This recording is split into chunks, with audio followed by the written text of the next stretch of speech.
chapter 29, verse 5, consecrate yourselves now and consecrate the temple of the Lord, the God of your ancestors. Remove all defilement from the sanctuary. In Psalm chapter 95, verse 6 to 7, come, let us bow down in worship. Let us kneel before the Lord our Maker. For He is our God, and we are the people of His pasture, the flock under His care. In Psalm chapter 100, verse 1 to 5, shout for joy to the Lord, all the earth. Worship the Lord with gladness. Come before Him with joyful songs. Know that the Lord is God. It is He who made us, and we are His people, the sheep of His pasture. Enter His gates with thanksgiving and His courts with praise. Give thanks to Him and praise His name, for the Lord is good, and His love endures forever. His faithfulness continues through all generations. Ngayon, pakabanalin natin ang ating sarili. Pakabanalin natin ang bahay ni Jehovah, ang Diyos nating Ama, at palayain natin ang kasalanan mula sa ating sarili.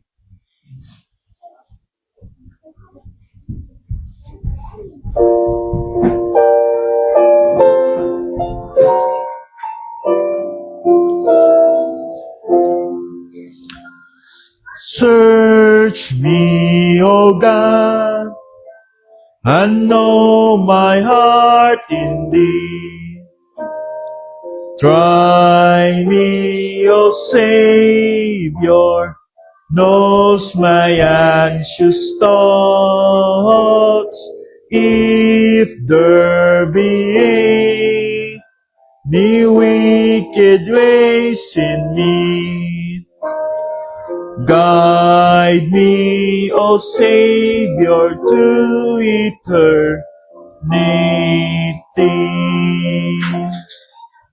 Pag nilayin natin ang ating sarili, gamitin natin ang rebound doctrine or confession ng mga ilang segundo, mga kapatid. Let's start.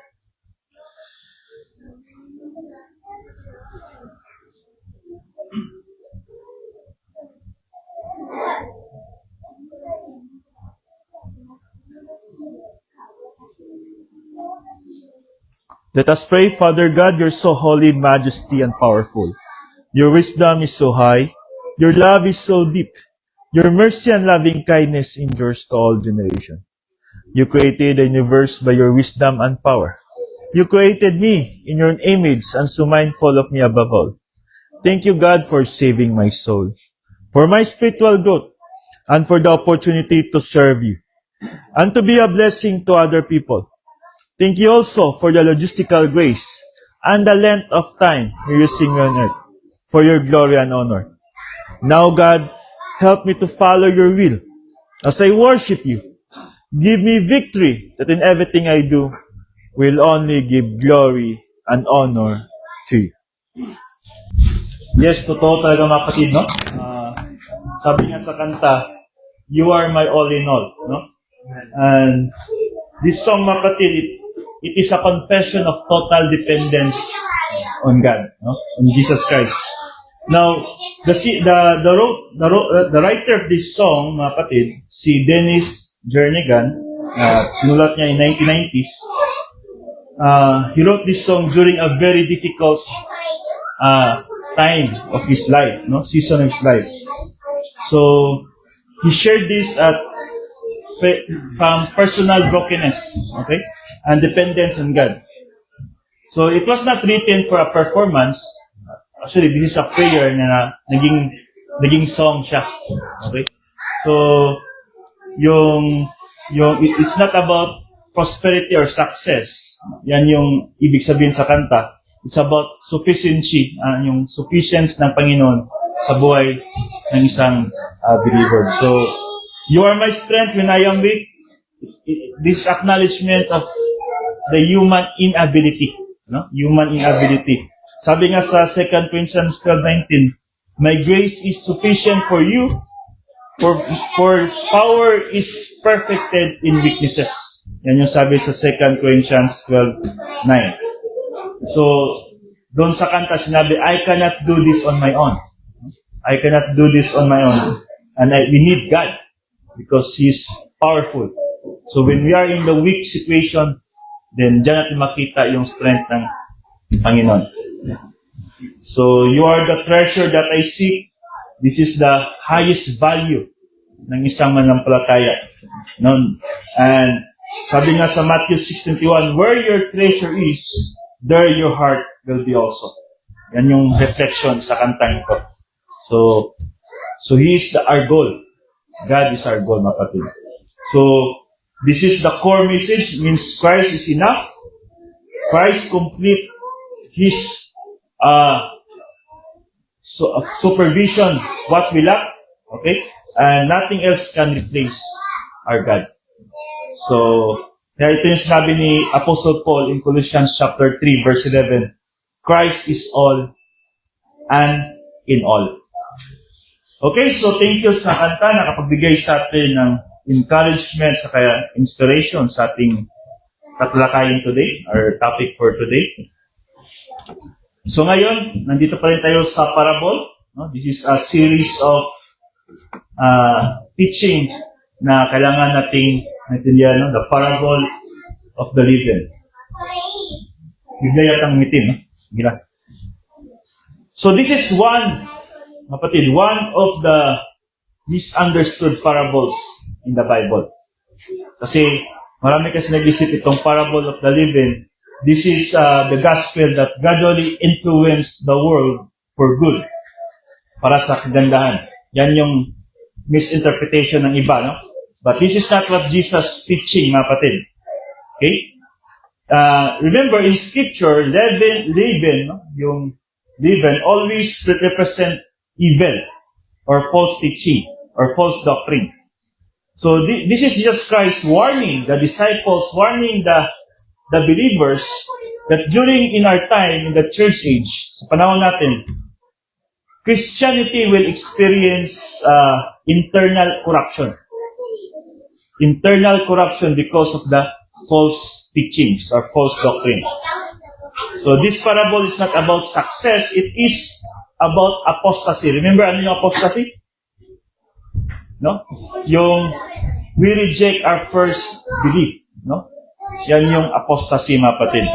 So this parable explains how false doctrine infiltrates sa ating simbahan in our church. So ngayon, nangyayari na yan ngayon sa ating panahon. So remember, mga kapatid, na yung sa parable of the sower, remember what we discussed, I think, 3 weeks ago or 4 weeks ago. Ang parable, it talks about how people respond in the Word of God.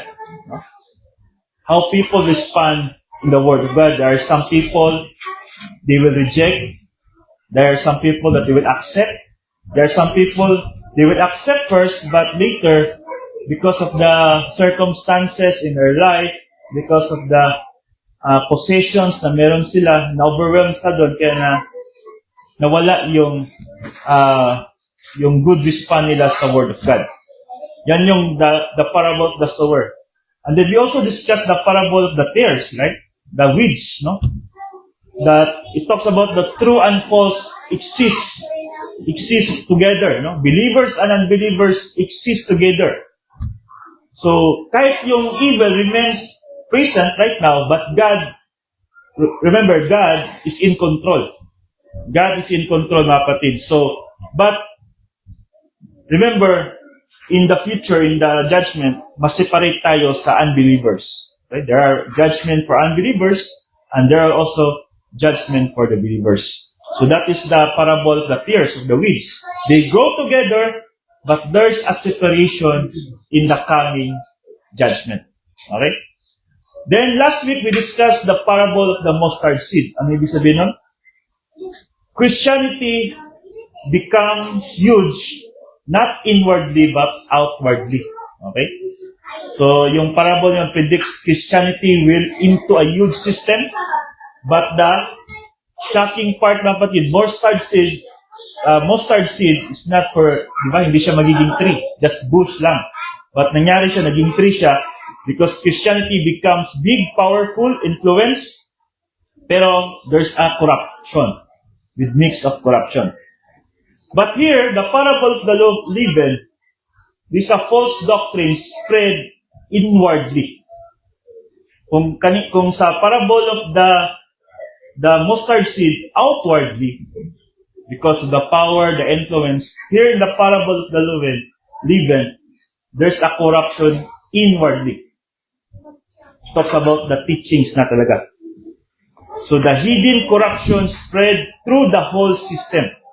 So yan yung leaven, kapatid. So, remember in the Bible, parables are short story and illustration. No? Yan yung purpose ng parables. To use to everyday life situation to teach spiritual and to teach the moral truths. Yan yung ibig sabihin ng parable. And especially about the kingdom of God. So, there are simple, but they carry a deep meaning. Yan yung meaning ng parables. So, Jesus used parables so that those who are spiritually alive, they can understand the truth. But those who are hard-hearted, no, yung unbelievers, they will not perceive the meaning or the kingdom of God. That is the purpose of parables. Okay, so before that, basahin natin in Hebrews chapter 4, verse 12. The word of God is alive and powerful, sharper than any two-edged sword, piercing, even to dividing asunder of the soul and the spirit, and of the joints and the marrow, and is a critic of thoughts and intents of God. In 2 Timothy chapter 3, verse 16-17, all scripture is God-breathed, and is profitable for doctrine, for reproof, for correction, for instruction in righteousness, that the man of God might be mature, thoroughly furnished unto all good works. In 2 Timothy 2:15, study to show thyself approved unto God, a workman that needed not to be ashamed, rightly dividing the word of truth. Please open your Bible in Matthew chapter 13, verse 33. And Jesus said, He spoke another parable to them. The kingdom of heaven is like leaven, which a woman took and hid in 3 packs of flour until it was leavened. So this presentation, mga kapatid, teaches that the leaven, as what I said there, this is a false doctrine. This is evil, mga kapatid. Silently infiltrates and corrupts the church. Okay? So this parable does not teach that the gospel spreads positively, no? Naging positive yung gospel, but naging negative patuloy, no? So it warns that apostasy, remember apostasy? Nung rejection our first belief, spreads internally. Yan yung nangyari sa the kingdom of heaven is like a leaven. So why this parable is crucial today? Because the church age will end in purity, but apostasy. Yan yung mangyari. Before the tribulation will come, our church will become apostasy. Our church will become apostasy. Rejection of our first belief. No? Rejection of our first belief. The rejection of the Word of God. So yung leaven work quietly, just like false teaching. It uses Christian vocabulary. It enters through wise, respected leaders. And it spread without detection. Yan yung nangyari sa leaven, kapatid. So by the time believers notice this, the whole system is affected. A whole leaven leavens the whole lump. Yan yung sabi sa Galatians chapter 5, verse 9. So in the introduction, kapatid, part of the kingdom parables, no? Explain corruption during the church age. Ito yung sa parable of the leaven. Leaven always symbolize evil. Sabi nga sa Matthew chapter 13, verse 11, He replied, because the knowledge of the secrets of the kingdom of heaven has been given to you, but not to them. So Jesus tells His disciples that these parables are mysteries of the kingdom. And truth never revealed. No? Ang truth, hindi talaga ni-revealed yan sa mga unbelievers. Only gospel can be revealed to unbelievers, but the doctrines, hindi nila yan maintindihan. And these mysteries describe what will happen between Christ's first and second coming. Between first and second coming, that is the church age. Yun yung panahon natin. Because the second coming will will happen soon in the millennium, mga kapatid. So these parables, hindi ito describes between heaven, or describe history, particularly the outward course of Christianity, but Jesus preparing for believers for disappointment. Not in God, but in organized religion. Remember, our religion was organized by Satan, right? This is not organized by God. Remember, this is Satan's ace. The religion is Satan's ace. He warns us that church will not remain pure. Kaya magiging apostasy siya. Yan yung sabi sa Jude, okay? Chapter 3. So the parable text, leaven hidden in meal. No? So, nakatago ito sa tinapay, yung leaven. So, entire lamp affected. And a small hidden action causes a total corruption. Leaven works invisibly but powerfully. Okay? So, Jesus says, a woman hid leaven in 3 measures of meal until all of it. This is a picture, mga kapatid, of something small, hidden and deliberate. And leaven does not work instantly. It depends, or it spreads slowly and invisibly. I think Sir Mike understand this when he bake. When he use the leaven, right? It will spread. It will big. A small amount of leaven, the pan or the bread will become big, right? So that is the illustration of that, mga kapatid. So by the time it is detected, the entire land is affected. This is exactly how false doctrine works, mga kapatid. False teaching rarely, enters openly. And it is introduced quietly through compromise. Pag mas ma-compromise yung Word of God, it enters quietly, silence, and subtle interpretation of Scripture. So these are the examples of false teaching that starts small. First, grace plus something is equals to gospel. These are the sample of the false teaching na nakurap. Okay? So, paano ito naging pumasok sa pagiging false teaching? So, of course, we believe salvation is by grace, right? But real Christian must also be baptized, obey, surrender everything. Yan yung false teaching. They believe that through grace we are saved, but we need to add something. Through obedience, through baptism, through surrender everything, ibigay mo yung lahat ng meron ka. Yan yung the way of salvation of the false teachings, mga kapatid. Bakit ito harmless? Because they're still saying grace, they're still saying Christ, they're still saying faith. But it leavens because it adds human work to salvation. Yan yung leaven. Yung additional of work. Just like, kaya nga sa Israelites, they have the unleavened bread. Hindi na nilagyan ng mga yeast yan para natural talaga. No. Hindi maalsa, di ba? Bawal sa kanyang lagyan. So, kasi nga, pag dinagdagan mo yan, affected na lahat yan. So, just like in a doctrine, when you add something, especially in the gospel, and that is evil na. Okay? The second false teaching, the emotional experience over doctrine. Di ba? Sabi nga sa Galatians 2:21, nung sa grace plus something, if righteousness comes through the law, then Christ died needlessly. Hindi na kailangan yung kamatayan ni Christ. So dito sa number 2, emotional experience over doctrine. Paano ito nakapasok? If you feel God, that's enough. Maraming mga Christians na ganito. If you feel God, then I think I'm living. I'm filled with the Holy Spirit. No?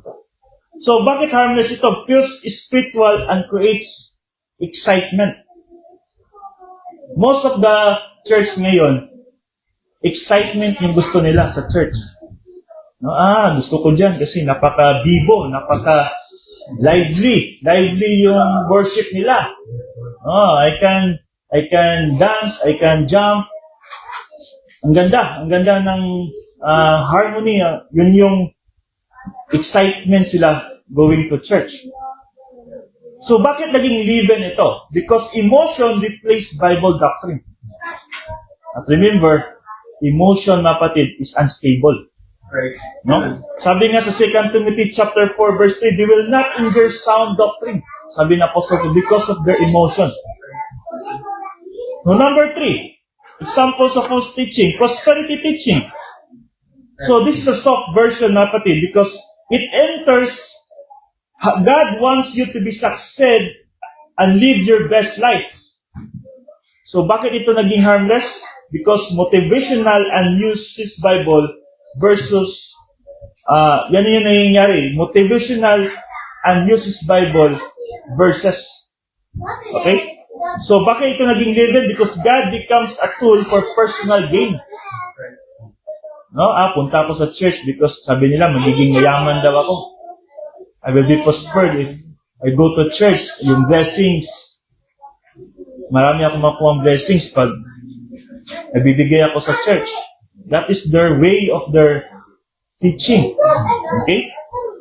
Ang sabi nga sa 1 Timothy 6:9, desire for riches leads to ruin. Okay? Remember, tingnan na natin yung buhay ni Jesus Christ. We look the life of Jesus Christ and the apostles. Are they living in the prosperity life? No. Namatay sila na mahirap. And they're happy for that. Sabi nga ng Apostle Paul, for me to live is Christ and to die is gain. Diba? So, all these examples, mga kapatid, start small, sound Christian, grow quietly, but eventually dominate false doctrine. No? Dominate na naging evil na lahat ito. So this is the principle. False doctrine does not begin by denying Christ.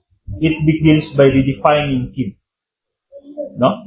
So once you add something for grace, it's become evil. Once you add emotion in the doctrines, it becomes evil. And once you begin to start parang sinasabi mo, magiging mayaman ako because of this have blessing, no? Na gusto kong nagbibigay ako sa Diyos, parati akong present sa church, then that is evil, mga kapatid. So, ano yung biblical meaning of leaven? Leaven always represents sin or false doctrine, and never positive in Scripture. Yan yung ibig sabihin ng leaven. So in 1 Corinthians chapter 5 verse 6 to 8, it said, your boasting is not good. Sabi na Apostle Paul, don't you know that a little yes leavens the whole batch of dough? Get rid of the old yeast so that you may be a new unleavened batch, as you really are. For Christ our Passover lamb has been sacrificed. Verse 8, therefore let us keep the festival, not with the old bread which is merong yeast, maging leaven siya. Leaven with malice and wickedness, but with the unleavened bread of sincerity and truth. So throughout the Bible, mga kapatid, leaven always symbolize evil, sin, or false doctrine. Sabi nga ito, at Passover, Israel was commanded to eat or to remove the unleavened. No? To remove all leaven, to remove all leaven from their homes during sa Passover. No? So Paul uses the same imagery, warning the believers about the doctrinal corruption na nangyari sa ating panahon. And there is no positive use of leaven in Scripture, mga kapatid. Huwag mong dagdagan ng something yung Word of God. Because interpreting leaven and therefore interpreting leaven as the gospel spreading contradicts biblical symbolism. And this is the parable warns us, mga kapatid. The false doctrine spread faster and move thoroughly on the truth. Okay? Kaya ngayon, maraming mga church ngayon, they are teaching the evil doctrine. At nagiging marami sila because of that. They're spread faster. because of that, mapatid. Because that is human viewpoint. When you add something for the Word of God, that is human viewpoint. That is not divine viewpoint. Right? So, the woman, ano naman yung woman na sinabi doon sa ating parable of the leaven, no? So, woman represent false religious system. Often symbolic of apostasy. Okay? Makita natin yan sa Revelation chapter 17 verse 1 to 5. It talks about in the tribulation, the woman represent the false or the prostitute in the book of Revelation, kapatid. So the woman in this parable represent a religious system, not an individual. Okay? Hindi ito yung tao. This is a religious system. In Scripture, women often symbolize religious movements or organization. No? And it describes a woman representing apostate religion. Okay? Yung religion, yan yung sa Babylon, during sa Babylon, that represent women. Remember, Babylon is yung mga prostitute, yung pagiging, yung sarili, good morning ka. Always wanting for their own good. So, this aligns with the parable, organized religion, introducing corruption into God's truth. No? Yung God's truth, naging corrupt na because of that woman. The religion. That is the woman. The religion. And this is not the bride of Christ. It is the counterfeit Christianity. For example, mga kapatid, a church organization prioritizing tradition, power, or unity over Scripture. Ito yung mga example na nagiging corrupted ang isang church. Okay? So, modern example yan, tradition over Scripture na rituals, no? Yung rituals treated as necessary for salvation. Dami niyan. No, you need to follow the sacraments just to be saved. You need to be baptized just to be saved. That is tradition. Rituals, mga kapatid. And example of tradition over Scripture, church rules replacing grace. No? Church rules replacing grace. And teaching tradition instead of verse-by-verse Scripture.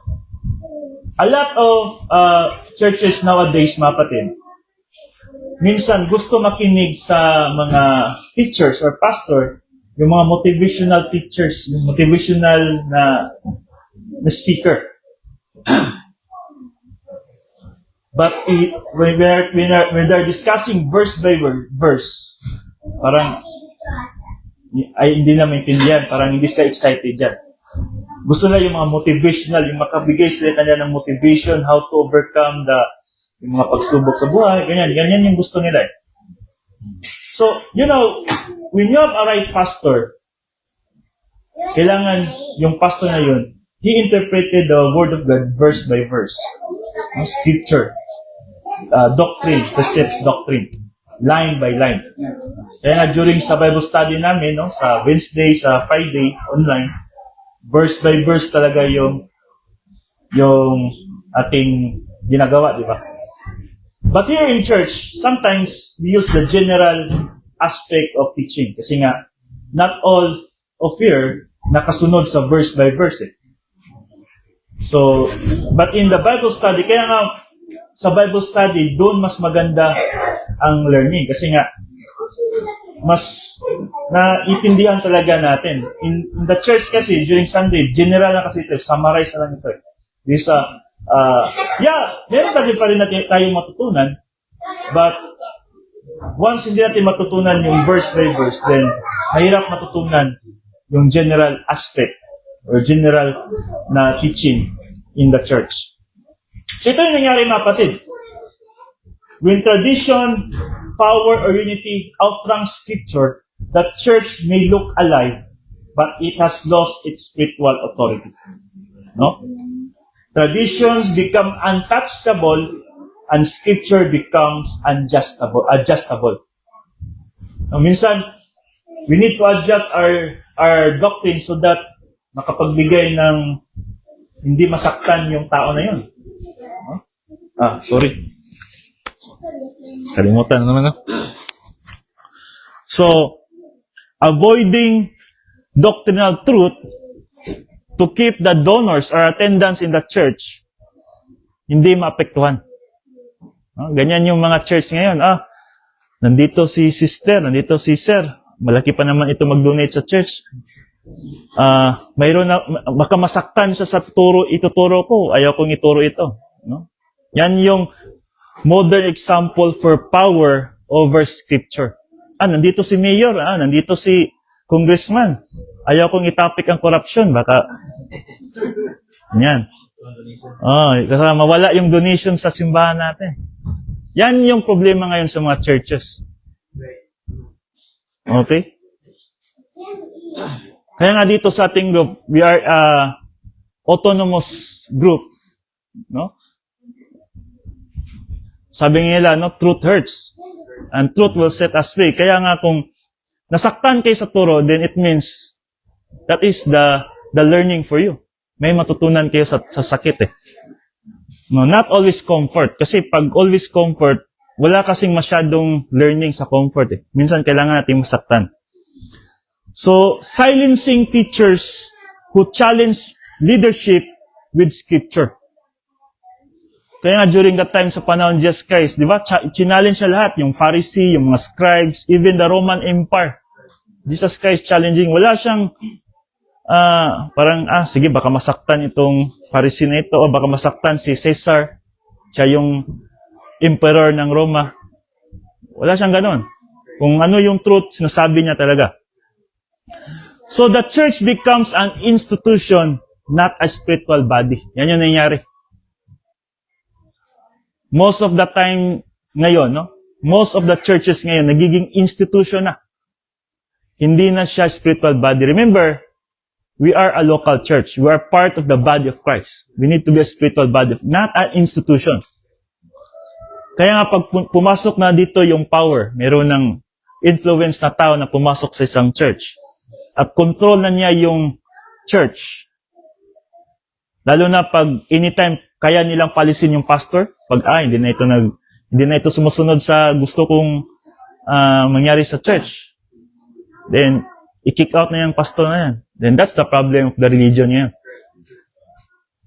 Remember, pastor has the authority kung ano yung i-share niya. Hindi dapat controlled by members. The members, ang gawin ng parents just to listen kung ano yung ituro ng pastor. Pero ang nangyari kasi ngayon, baliktad na. Pastor, ito yung ituro mo kasi may bisita tayo ngayon. Baka masaktan. Okay. Kaya nga yung pastor, pag once nakadepende yung income niya sa church, sa members, mahirap sa kanya, makompromise talaga yung teaching niya. Kasi baka mawala ako ng trabaho dito, mawala na ako ng financial income dito. So, kailangan mag-adjust ako sa turo ko. Kaya nga, pag makita kayo ng church na the pastor is not dependent on the members, then, malaki ang chance na yan talagang turo. Kasi, hindi siya takot mawala yung members na yan. As long as he's teaching the truth. Okay? Pero pag once matakot yung pastor na baka mawala ito, then makompromise talaga yung teaching. Okay? So yan yung problem ngayon. Nagiging institution na yung church, not a spiritual body. Nawala na yung spiritual authority. Kaya ito yung example na nangyari, The true church, their scripture is final authority, doctrine over tradition, and truth-based unity, and Christ-centered. But in the counterfeit system, which is the false teaching, scripture is selectively used. Hindi yung scripture is the authority. Siniselect lang yung the best na hindi masaktan yung mga members. Tradition over doctrine. Okay? Peace at any cost. Remember, mga kapatid, peace, yan yung one of the fruits of the Holy Spirit, di ba? But it talks about inwardly. Pero when we talk about truth, sometimes there's no peace kasi kailangan masaktan yung tao na yun. And institution-centered. So remember, we need to be Christ-centered, not institution, because the leader of the church is Christ. At yung mga pastor, binigyan na yan sila ng shepherd na yan sila, a temporary shepherd. Binigyan na sila ng temporary authority dyan. Pero ang leader talaga ng church is Christ. Kaya pag hindi, yung pastor, pag hindi nakasunod sa scripture, anytime talaga palisin yan siya ng totoong leader natin, which is God. So, the meal, this is a three measures, mapatid. Meal represents pure doctrine or completeness. Okay? And three measures total provision. So, the point here, mapatid, is that the leaven does not corrupt part of the meal, it corrupts all of it. Okay? So, the meal represents pure doctrine. Meron na sana yung pure doctrine, kailang dinagdagan, kaya naging evil siya. Given by God. Remember, in Genesis, 3 measures of meal were used for holy hospitality. And number 3 often indicates completeness. Yan yung ibig sabihin ng number 3. The point here, mapati, is that leaven does not corrupt part of the meal, it corrupt all of it. Kaya yung false doctrine never remains isolated. Once tinolerate natin yung false doctrine, it affects preaching, it affects worship, and it affects leadership and salvation teaching. Pag tinolerate natin yung, okay lang yan. Minsan, kailangan nating idagdag natin yung human works para, kasi, malaki yung mag-donate Kasi, para marami tayo dito. No. Pag ganyan yung nangyari, nagiging corrupted na ang church. Okay? So, pag once tolerate natin yan, no? Ako dito, I may go anytime, no? Because the pastors come and go. So, iba na magtuturo dito. So, kailangan be strong tayo sa ating group dito. Pag meron tayong makita na mali itong turo niya, we need to correct that. Okay? Hindi pwede na i-tolerate na natin. Sige lang kasi wala si pastor eh. Wala siya dito eh. Sige lang, ano yung tuturo niya? Pakinggan na natin. No? Kailangan magiging strict kayo sa ituturo ng sino mang papalit dito or sino man in the future. No? Hindi natin alam. Okay? So, as a members, or kayo ba, uwi ba kayo ng Pilipinas? So, magiging dapat aware kayo sa mga teachings. Hindi pwede na kahit anong church, basta talks about Christ. Okay lang, no. Not all the churches are same. At most of the time, all the churches are teaching false. Okay? So, false doctrine never remains isolated, no? Once tolerated, it affects preaching, worship, leadership, and salvation teaching. So, kaya nga, it corrupt wholly. The lamp. It corrupt the whole lamp, mga patid. So, ano yung hidden corruption nito? Leaven is hidden, not visible. Hindi mo makita yung mga false na mali. Di ba? Pag once magawa ka ng bread, lagay mo yung yeast, hindi mo makita yung yeast eh. Kasi nakatago yan eh. Spread na eh. So, false doctrine enters quietly. Hindi mo na malaya na ito palang pinagpiniwalaan mo, ito palang tinuturo ng pastor or pinagpiniwalaan ng grupo, false na pala. Okay? Sabi nga sa Galatians chapter 2 verse 4, this matter arose because some false believers had infiltrated our ranks to spy on the freedom we have in Christ Jesus and to make us live. Ito yung sabi ni Apostle Paul. Paul warns about false brethren. They call themselves Christians, but they are not real Christians. They are secretly brought in. No? False doctrines does not enter through persecution. It enters through acceptance. Once you accept the false doctrine in the church, diyan na. Tinolerate mo yan, yan na. Pumapasok na yung infiltration. Kaya nga napakatalino ni Satanas, mapatid. Bukod sa outward, no? Tinitira din niya inward. Kaya sa tingin ninyo, all of the Christians dito sa mundo, they are Christians? No. Maybe 5% lang sa ilang ba Christians ngayon sa mundo. They call themselves Christian. 8 billion? More than Islam, di ba? Pero hindi lahat Christian. Hindi lahat Christian.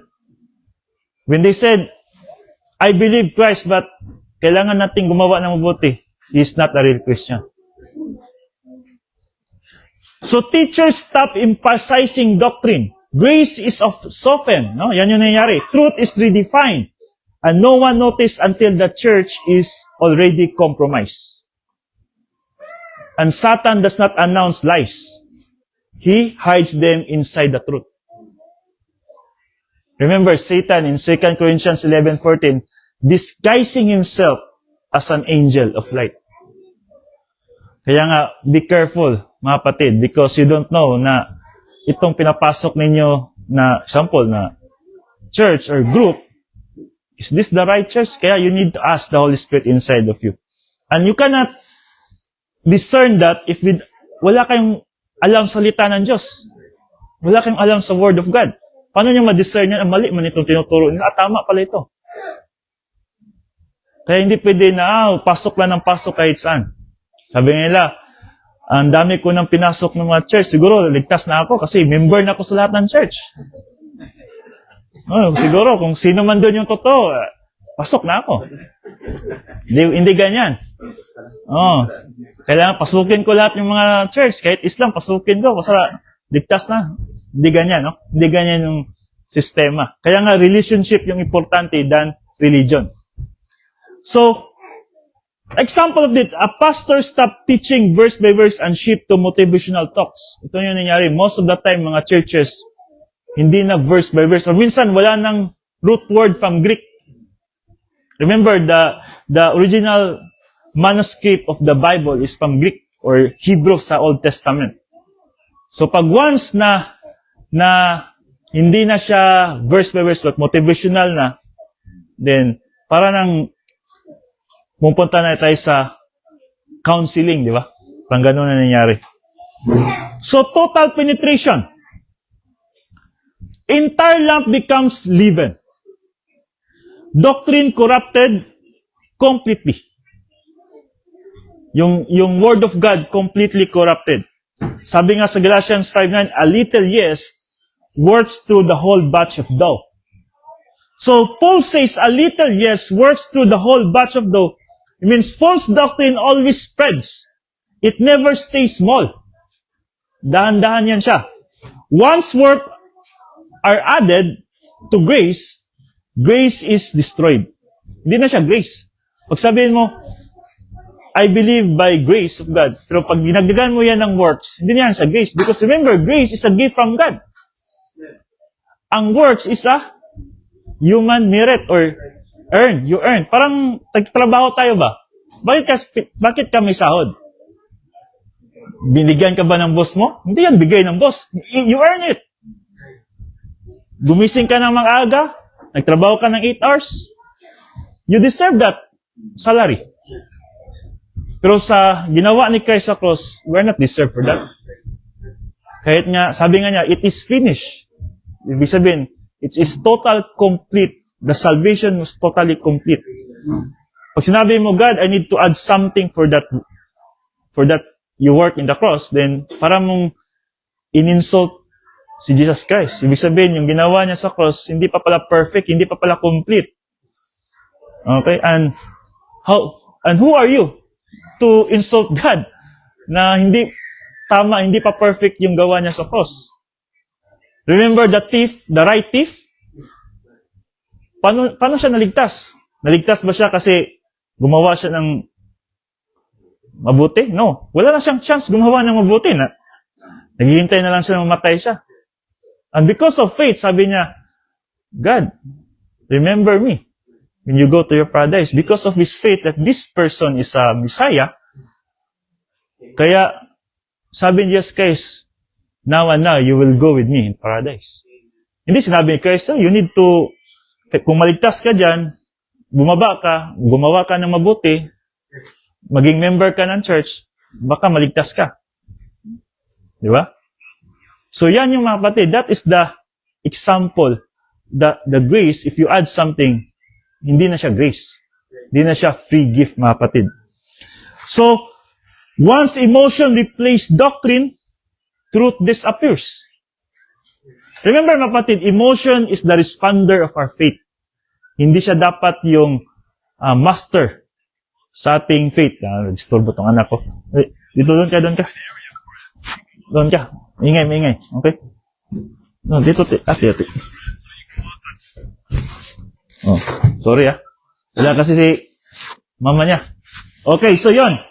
So, emotion replaces doctrine and truth disappears, mga kapatid. So, church history proves this. Once compromise begins, correction becomes almost impossible. Okay? So, once yung emotion na yung una, ang dami ngayon sa mga church that they are most focused in emotion. Lalo na pag-worship, yung most of the pastors, ang tinatarget yung emotion mo. At most of the people, gusto na yan kasi yung emotion Tayo pa naman mga tao, sensitive tayo sa emotion natin Pag once yung emotion na yung tinitira sa atin, parang, na-apektuhan talaga tayo. Remember, we need to live the Word of God in our mentality. Kasi pag once emotion yung nauna sa buhay natin, problema talaga. Pero pag once yung mentality, kasi pag mentality kasi, yung decision mo tama kasi yan. Sabi nila, don't make decision based on emotion. Baka magsisi ka. Sabi mo, maghiwalay na tayo. Wala. Mahal mo pa pala. Sabihin mo, divorce na. Wala na. Hindi na mabalik, di ba?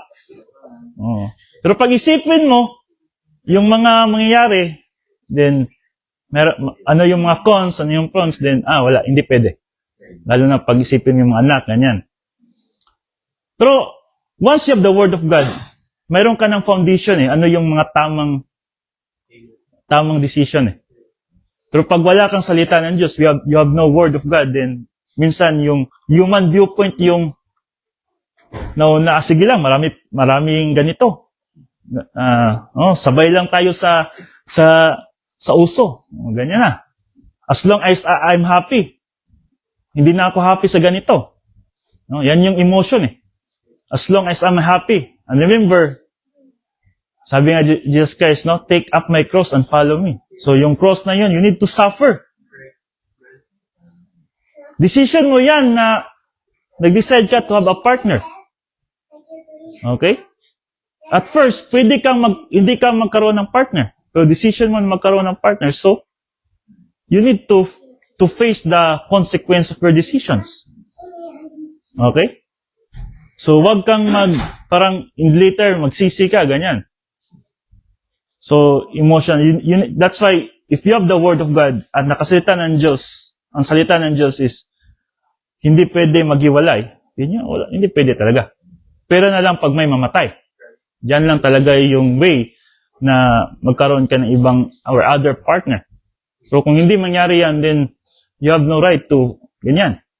Yeah, it hurts, Truth hurts, but this is a truth hindi pwede ako na maging adjustment sa aking teaching dito. Okay? Because once I adjust my teaching, then I'm not telling the truth. I already compromised my teaching. So once word added to grace, salvation becomes entirely performance-based. Yan yung mangyari. Pag once, salvation through works, ang tanong dyan is, how many percentage yung works? I-add natin. Alam ba natin paano? Ginawa ni Jesus Christ 99%, so siguro 1% lang idagdag ko. Are you sure 1% yung nagawa mo? No. So kailangan 100% ginawa ni Christ yung works. Siya ang nag-work for our salvation. Para tayo, kasi hindi natin kaya yung true works, magkaroon tayo ng kaligtasan, hindi natin kaya. So yan yung mapatid. Once works are added to grace, salvation becomes entirely performance-based. Kaya pag once ganito yung setup mapatid, wow, advantage sa mga mayaman. Kasi may kakayahan sila performance, kaya nila mag-donate. Ganito pala yung setup, donate lang ako ng lupa. Magbigay ako ng pera, million, bigay ako million. Yan pala yung way for salvation, Yan palang way para pupunta ako ng langit, So, performance-based. At of course, yung mga mahirap na walang kakayahan to save their life because walang pera Di ba? Benta lahat. Mas lalo na pupulubi yung mahirap, di ba? So yan mga kapatid, no? What are the historical example of this? Church tradition replacing scripture and works added to grace. Sabi nga sa Mark chapter 7 verse 7 to 9, they worship me in vain. Their teachings are merely human rules or human viewpoint. You have let go of the commands of God and are holding on the human traditions. And he continued, you have a fine way of setting aside the commands of God in order to observe your own traditions. Jesus rebuked Israel. He rebuked the religious leader in Israel, mga kapatid. Kasi they replaced the scripture with tradition. They were very religious but spiritually dead. Kaya nga sinabi ni Jesus Christ, di ba, you are like a tomb, no? Na sa labas, ang ganda tingnan, but inside, there's no life. Pure of bones. No, hypocrites, sabi niya, hypocrites. You are hypocrites. So, ito rin yung pattern sa ating panahon ngayon.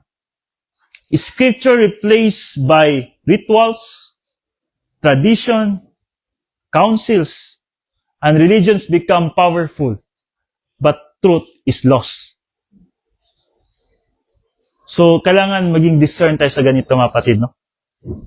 Kasi, sabi nila, history repeat itself. Ano yung nangyari sa time ni Noah na ginudge ng Diyos ang mundo? Babalik tayo dun. Pero hindi na sa flood.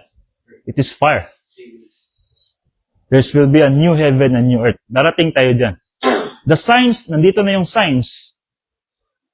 Malapit na talaga. Because we are the worst generation than the time of Noah. We are in the worst. Tingnan mo yung mga desire ng mga tao ngayon. Di ba? Hindi na inline sa Diyos Meron na nga iba na gusto na magpakasal sa AI. Kasi ang gwapo daw ng AI. Kaya mong maggawa ng hitsura ng tao based in AI, tapos pakasalan mo yung tao na yun. Di ba? Mas worse pa dun sa lalaki, sa time ni Noah, lalaki, babae lang. Ngayon, sa panahon natin, pwede nang pakasal sa hayop. Lalo na yung Japan, di ba? Hilig sila sa hayop. Mga pet nila, minsan, ayaw na nila sa tao, gusto nila, hayop na lang yung, kasi walang problema daw. At yung worst pa is yung magkaroon ng, yung sa kadugo ba, no? Kamag-anak, or minsan kapatid. Okay? So we are in the worst na talaga, mapatid. Because, kaya nga, pag once human viewpoint nag-overwhelm sa buhay natin, dami kasi nating isip, this is my life. No? You have no right to correct me. This is my life. This is not your life. I live my own world. At remember, we are not created, hindi tayo sinilang dito sa mundo. We're not created by God dahil gusto natin. Binigyan tayo ng buhay because God wants us to live in His holiness. Pag hindi ka nag-function sa will ng Diyos, then katulad ka ng mga fallen angels sa ni Satan. Pupunta ka talaga doon sa lake of fire. Okay? Kaya nga, sabi nga sa Colossians chapter 3, verse 20-24, nasabi, no? Whatever you do, no? Work heartily as for the Lord, not for men. Knowing that the Lord will give you an inheritance, no? as your reward. And you are serving Christ. And yung inheritance na yon, yung sabi sa 1 Peter 1:4, unperishable, no? Imperishable, undefiled, unfading siya. Hindi siya nawala. Keep in heaven for you. Kaya nga kung ang mindset natin is the Word of God, at yung salita ng Diyos yung sinusunod natin, we are focusing eternal things, not the temporal things. Ngayon, sabi 2 Corinthians 4:18, fix your eyes not on what is seen. Fix your eyes on what is seen, because what is unseen is eternal. What we see is temporal. Yung material things, yung family. Anong nakita natin that are temporal, mga kapatid? So, we need to focus in Scripture.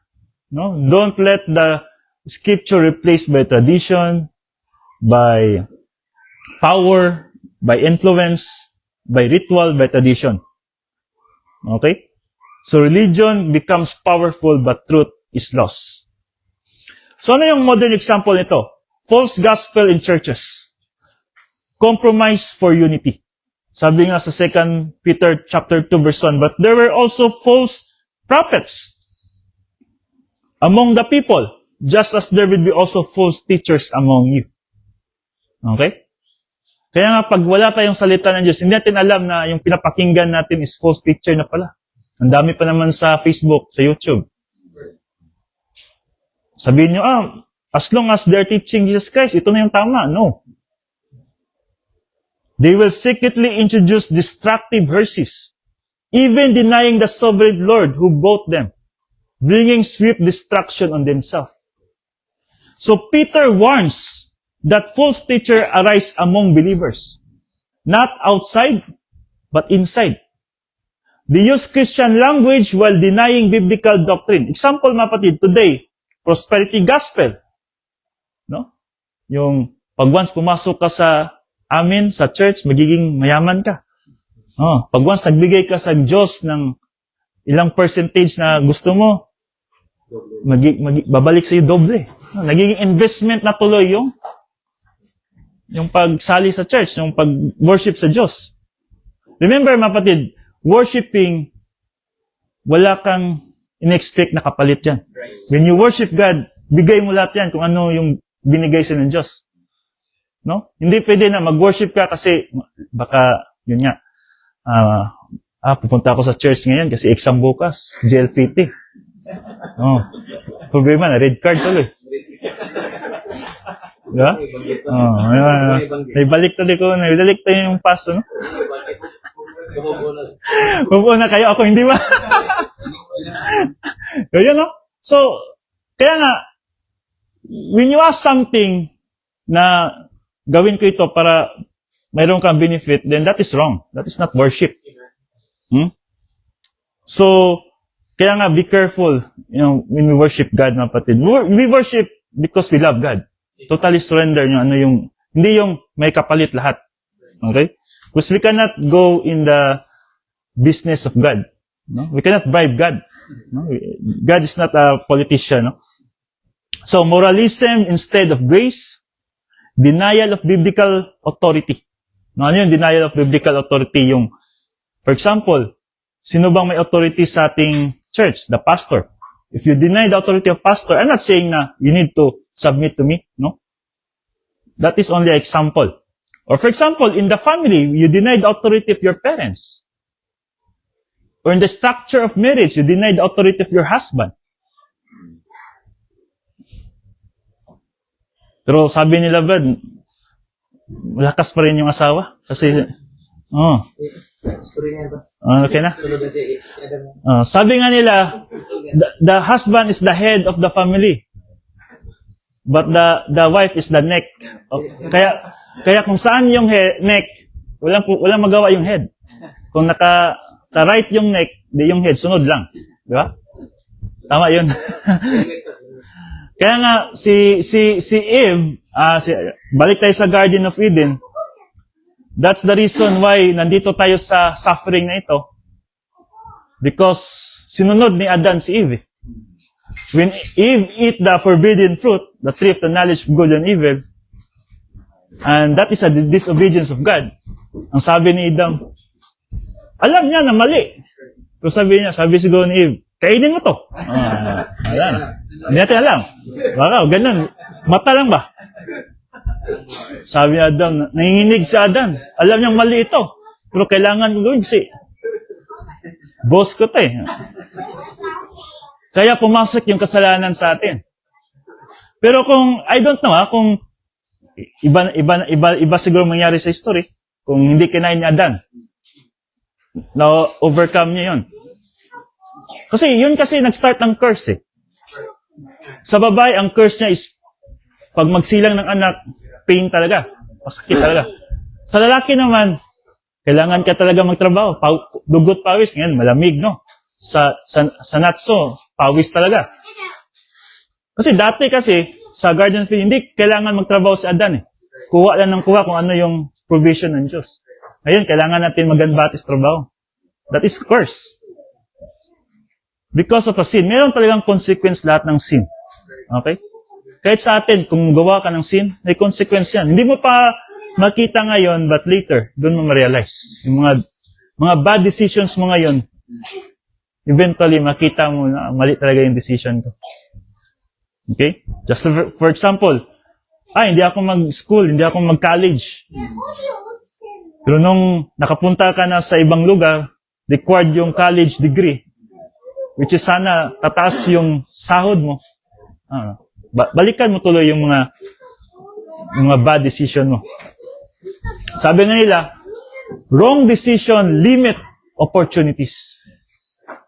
But good decisions wide opportunities. So, yan yung mapatid. Emotionalism replacing teaching. No? So, these churches appear alive but are doctrinally empty. So, these churches appear alive but are doctrinally empty. Pag makita kayo ng church, mapatid, na yung hour of praise and worship, yung pagkakanta is more than the sermon, then that is a red flag. Yeah, hindi kasalanan ang magkanta, no? Hindi kasalanan umawit. That is a worship for God. Pero pag once mataas na yung oras sa pagkanta kaysa pagtuturo, then that is wrong. That is wrong, mapatid, no? That is wrong. So yan, mapatid. So, emotionalism replace teaching. So, the believer's application. Remove leaven through doctrine. Personal discernment required. So, as what I said earlier, if you have no word of God, wala kang discernment eh. Wala kang discernment sa buhay, lalo na sa spiritual life. Sabi nga sa Colossians chapter 2 verse 8, see to it that no one takes you captive through hollow and deceptive philosophy. Yan yung human viewpoint. Ang dami pa naman philosophy sa mundong ito. Okay? Which depends on human tradition and the elemental spiritual force of this world, rather than on Christ. So, believers must personally guard doctrine.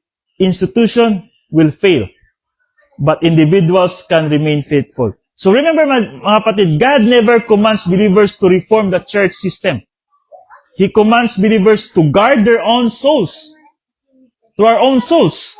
Your protection is not denomination, size, or tradition. It is Bible doctrine in your soul. Yan yung protection natin. Hindi yung institution, hindi yung pagiging member ng religion. But the doctrine of soul. Kasi, for example, may kalaban ka. Alam nga, pupunta ka pa sa simbahan. Ay, apply mo salita ng Diyos. Love them. Pray for them. The word of God inside of your soul.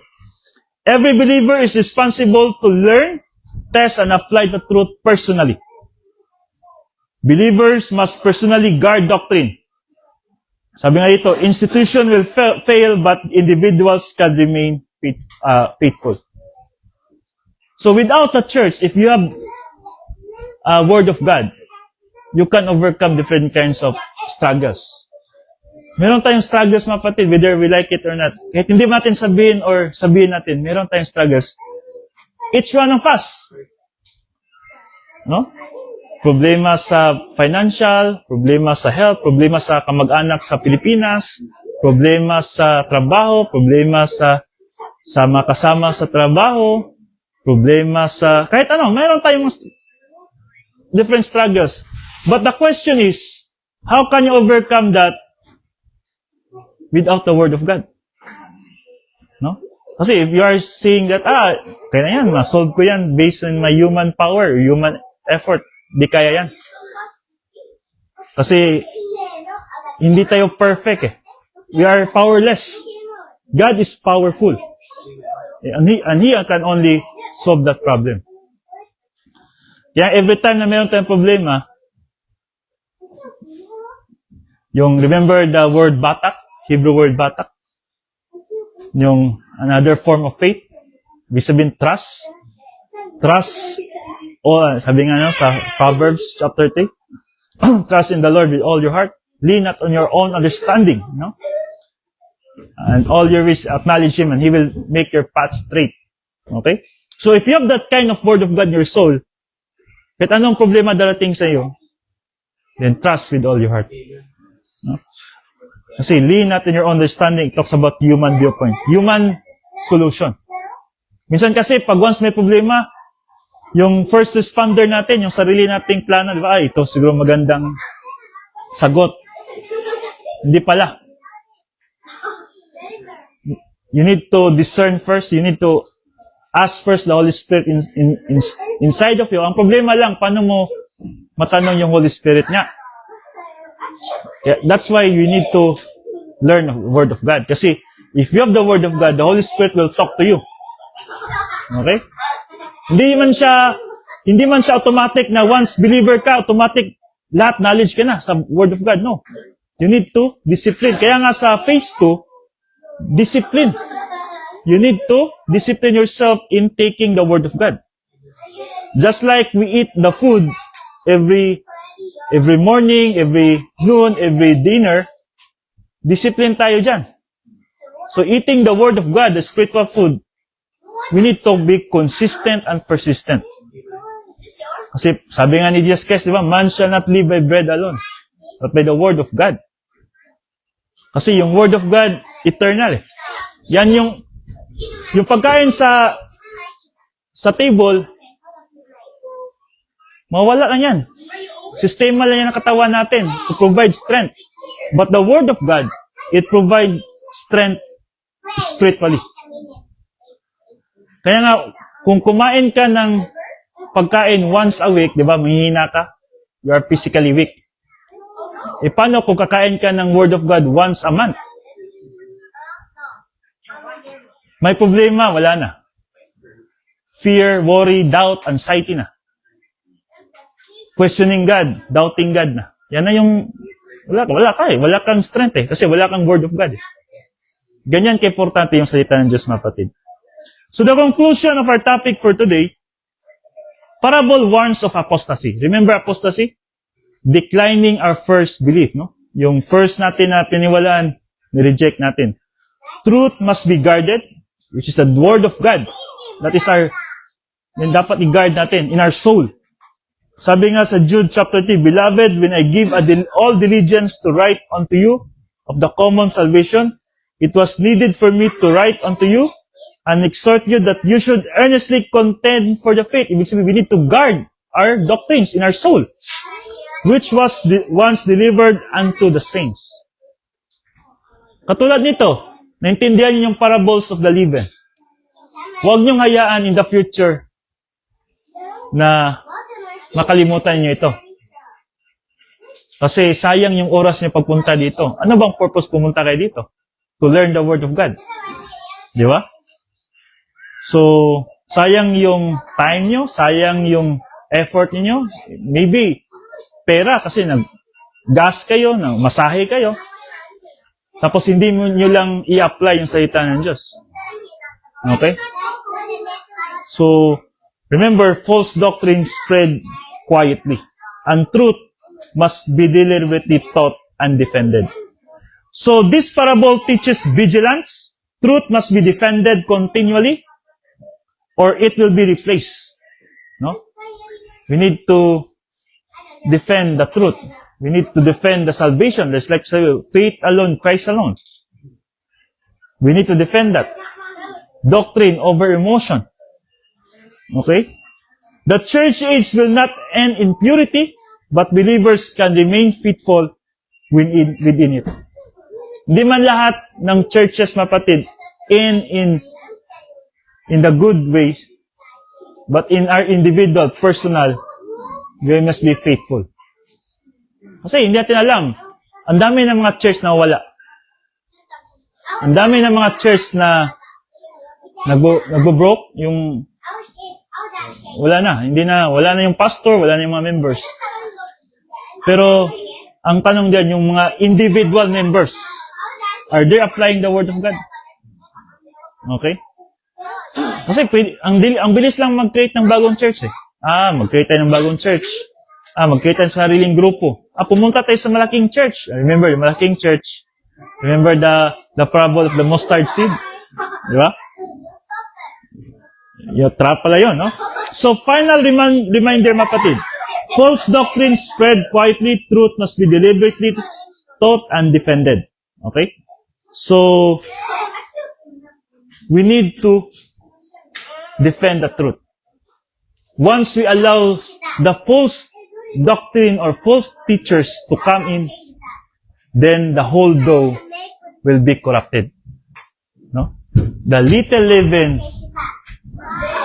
corrupted the whole dough.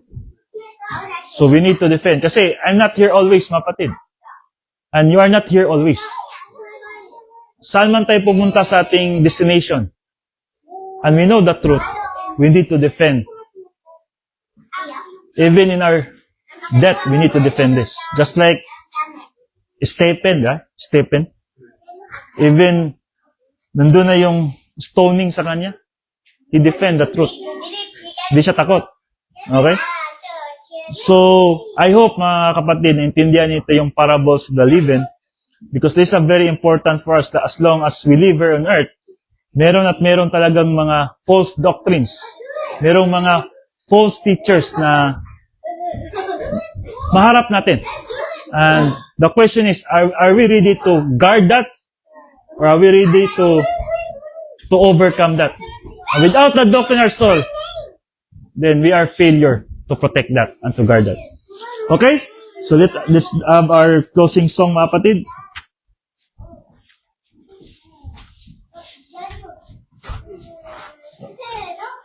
Okay, let's just stand together, mga kapatid, and sing our last song.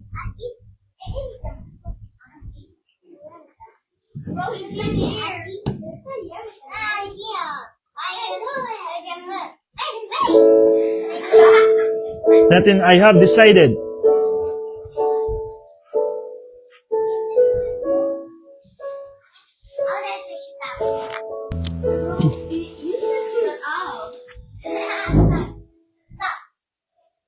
I have decided to follow Jesus.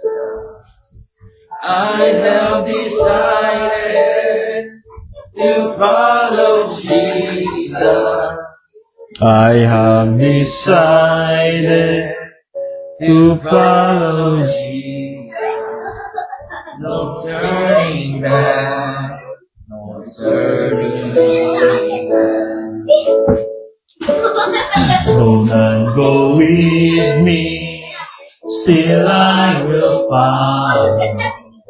Though none go with me, still I will follow. Though none go with me, still I will follow. No turning back, no turning back. The cross I'll carry till I see Jesus. My cross I'll carry till I see Jesus. My cross I'll carry till I see Jesus. No turning back, no turning back. The world behind me, the cross before me. The world behind me, the cross before me. The world behind me, the cross before me. No turning back, no turning back. Will you decide now to follow Jesus? Will you decide now to follow Jesus? Will you decide now to follow Jesus? No turning back, no turning back. You decide now to follow Jesus. Will you decide now to follow Jesus? Will you decide now to follow Jesus? No turning back, no turning back.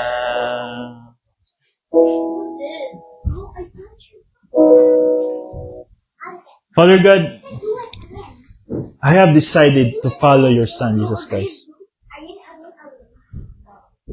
Because what He did on the cross almost 2,000 years ago give me eternal life, salvation, that even my own merit cannot earn it. Salamat, Father God, sa salita mo. We're talking about the parable of the leaven. Yeah, we cannot end the evil. We cannot stop the evil. But we can guard the doctrine in our soul. We are here, Father God, to worship you. We are here to guard your doctrines in our soul. And we are here to apply the doctrines na meron kami sa soul namin.